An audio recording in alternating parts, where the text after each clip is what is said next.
السلام عليكم وأهلا بكم في قناة رامان، أول قناة من نوعها تقدم المحتوى باللغتين العربية والكردية. فيديو اليوم سيكون ضمن سلسلة شخصية، وشخصية اليوم هو البروفيسور أفرام نعوم تشومسكي.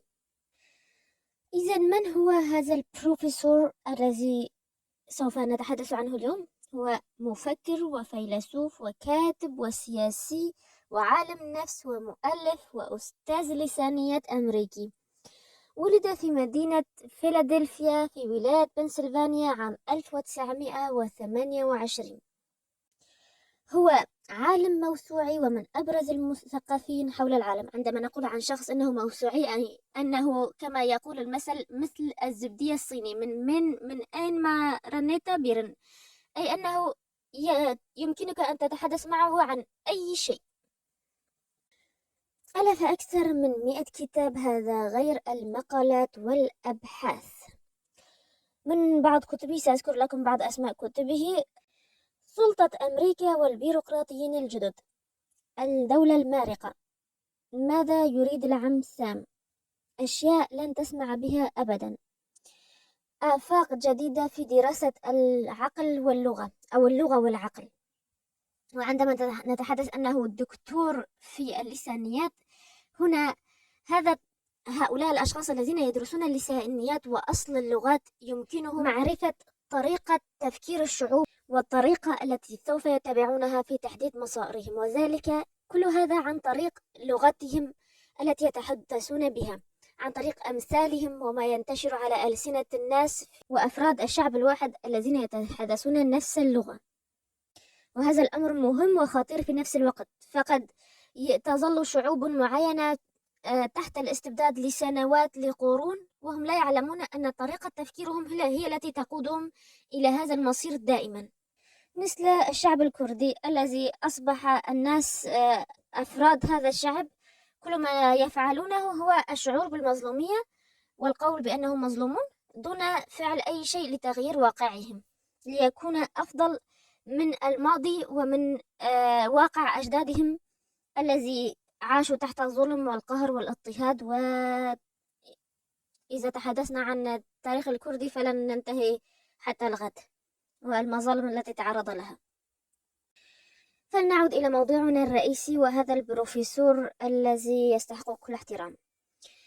إذا كان مفكرا وسياسيا وعالم نفس ومؤلف، فربما قد يكون تحدث بعض المرات عن القضية الكردية.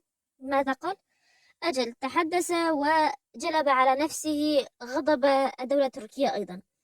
فقد تعرض نعوم تشومسكي في 20 من شهر شباط عام 2002 إلى محاكمة في اسطنبول بسبب دفاعه عن الشعب الكردي ومظلوميته التاريخية من قبل الدولة التركية.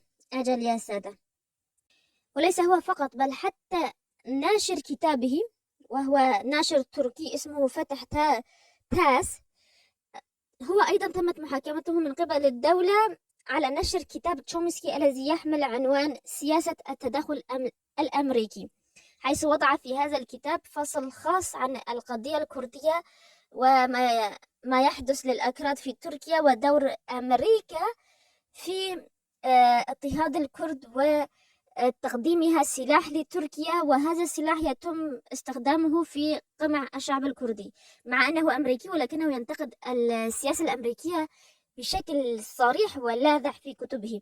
من يقرأ كتبه سوف يعلم هذا. في الواقع كنت أريد أن أضع هذا الفيديو في سلسلة كاتب وكتاب، ولكن صراحة لم أعرف أي كتبه عن أي كتاب من كتبه أتحدث، فكلها تستحق القراءة. لذا تركت اختيار الكتاب الذي تريدون قراءته لكم، وسوف لذلك قررت أن أنشره في سلسلة شخصية كي تتعرفوا على هذا البروفيسور وتحددوا ماذا تريدون أن تقرأوا له.